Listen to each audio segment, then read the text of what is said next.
It is morning in the cardiology department at the Royal Vic Hospital, part of the McGill University Health Centre in Montreal, Canada. Dr. Giuseppe Martucci is preparing to operate on his 47-year-old patient. And she's going to be undergoing a coronary angiogram to assess the patency of her coronary vessels. In other words, are they open, are they blocked? There's a lot Dr. Martucci can tell you about hearts, about his patient, about the state of cardiac care today. But there's one thing he doesn't know and doesn't need to know: what it will cost to fix her. Everybody who comes in, they show their Medicare card, and all their services are free from beginning to end. Marilyn Kaplow is an administrative director at the McGill University Hospitals. The administration of healthcare in Canada is surprisingly simple, even for the most complicated cases. We're not negotiating with insurers. We're not negotiating the value of different procedures with insurers. We're not paying a lot of people to make certain that everybody moves through the system as quickly as possible. Of course, healthcare anyone can have is healthcare everyone must line up for. And by now, the long waits for certain high-end tests and procedures in Canada are well known. But consider this. The Royal Vic is part of a 6-hospital chain that sees nearly 700,000 patients every year. They do 34,000 surgeries. They deliver 3,000 babies. So how much manpower does it take to run the billing for all of this? Here's the patient billing department all in one room. It's pretty quiet here. What would an equivalent hospital in the United States take to run administratively? You'd be talking 800-900 people, just for the billing. What are 800-900 people doing? With each different managed care contract, you have different rates.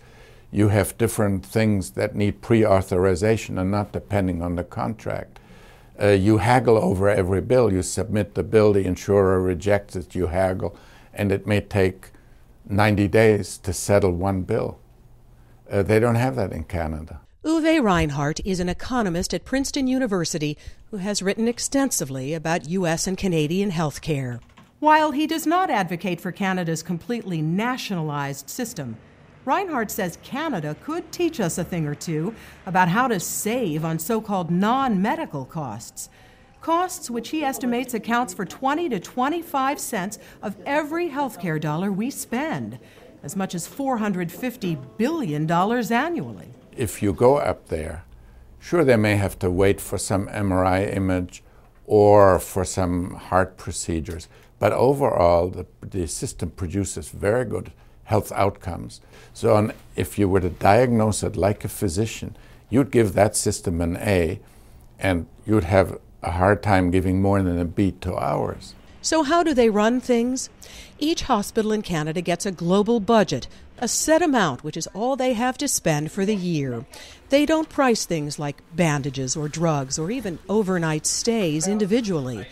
Administrator Kaplow admits there are sometimes problems. The frustrating part, I'll start with that, is that the budgets do not always reflect growing numbers, growing complexity of patients, different procedures.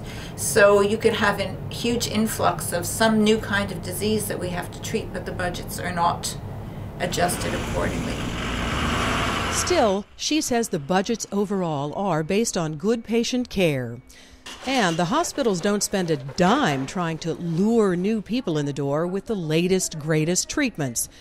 The more patients we have, the more endangered our budgets are. So we don't really go out and wildly advertise that we want more patients, because in fact that's more demand on our budget. For us, our business is healthcare.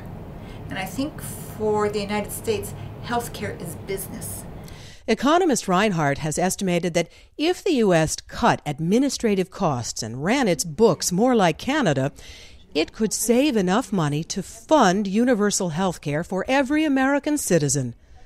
If true, that would give all of us something Canadians take for granted about their medical coverage: peace of mind, which they might tell you is priceless. This is Edie Magnus reporting for Worldfocus in Montreal, Canada.